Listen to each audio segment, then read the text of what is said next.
हम बात करते हैं रेखा की। रेखा जो कोई एक प्रोफेशनल है, बड़ा अच्छा परफॉर्म करती है, अच्छा काम भी करती है, लेकिन बहुत शांत रहती है। उसके ऑफिस के लोगों ने उससे कभी बहुत चहकते, महकते, हंसते, खिलखिलाते देखा ही नहीं। हालांकि वो लोग उसकी बड़ी तारीफ करते हैं कि वो बड़ी शांत रहती है और कभी गुस्सा नहीं करती। उनको ये पता ही नहीं कि रेखा के अंदर एक बड़ा सा तूफान अभी दबा हुआ पड़ा है, जो उसको खुलकर हंसने नहीं देता, चहकने नहीं देता, महकने नहीं देता।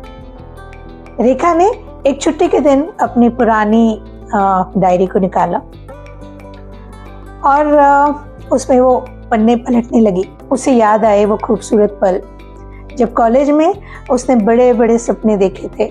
मैं ये करूँगी, मैं वो करूँगी, मैं वहाँ जाऊँगी, मैं अपने घर को ऐसा रखूँगी, मैं अपने घर को वैसा रखूँगी। न जाने कहाँ गए वो सपने, क्यों गए, इसका भी एक कारण था जो उसने आखिरी पन्ने पर लिखा था। और वो आखिरी पन्ने के सबसे आखिर में लिखा था कि अब मैं खुद की कदर करूँगी, अब मैं खुद का ध्यान रखूँगी और अब मैं खुद को हील करूँगी। लेकिन वो हीलिंग अभी तक शुरू ही नहीं हुई थी। और ये उसने तब लिखा था जब किसी बहुत प्रिय व्यक्ति ने उससे कह दिया था कि अब तुम्हारी मेरी जिंदगी में कोई अहमियत नहीं, कोई जगह नहीं। रेखा की आंख में आंसू आए।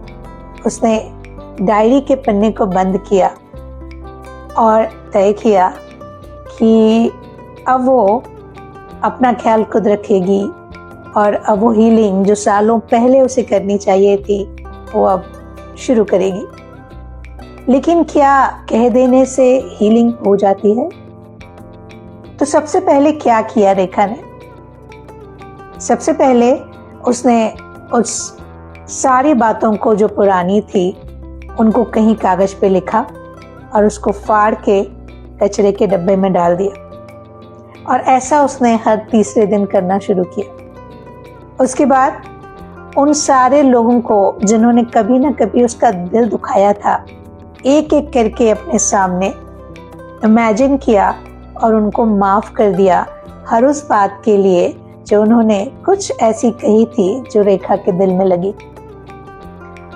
और इसके बाद उसने अपनी सारी गलतियों के लिए खुद को भी माफ कर दिया।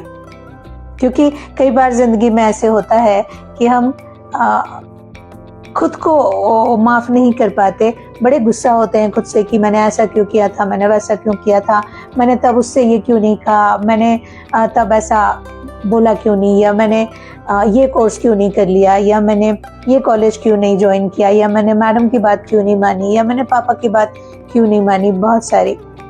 डियर फ्रेंड्स, जिस मिनट आप कोई डिसीजन लेते हैं उस समय आपको जितनी अक्ल होती है, जितनी अवेयरनेस होती है, जो आपका एजुकेशन होता है, जितनी आपको समझ होती है, उस हिसाब से आप सही डिसीजन लेते हैं। इसीलिए खुद को माफ़ करना भी बहुत ज़रूरी है।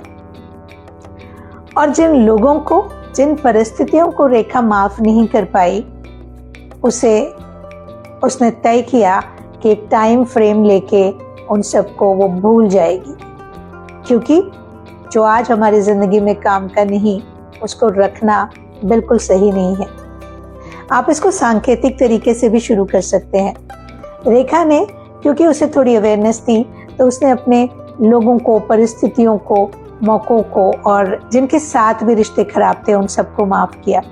लेकिन आप अपने पास के सामान को भी निकालना शुरू कर सकते हैं। जो कुछ भी ऐसा है जो बहुत सालों से रखा है, जिसे आप हर बार साफ करके वापस रख देते हैं, जिससे आपकी कोई बहुत अच्छी मेमोरी नहीं जुड़ी है, जब भी याद आता है आंखों में आंसू आते हैं और आप फिर थोड़े से भारी हो जाते हैं, आप थोड़े से तनाव में आ जाते हैं और आप अपना नुकसान करते हैं। उन सारी चीज़ों को अपने घर से, अपने कमरे से निकाल दीजिए, खाली कर दीजिए। क्योंकि आसपास की जगह को खाली करना है और अपने अंदर को भी खाली करना है।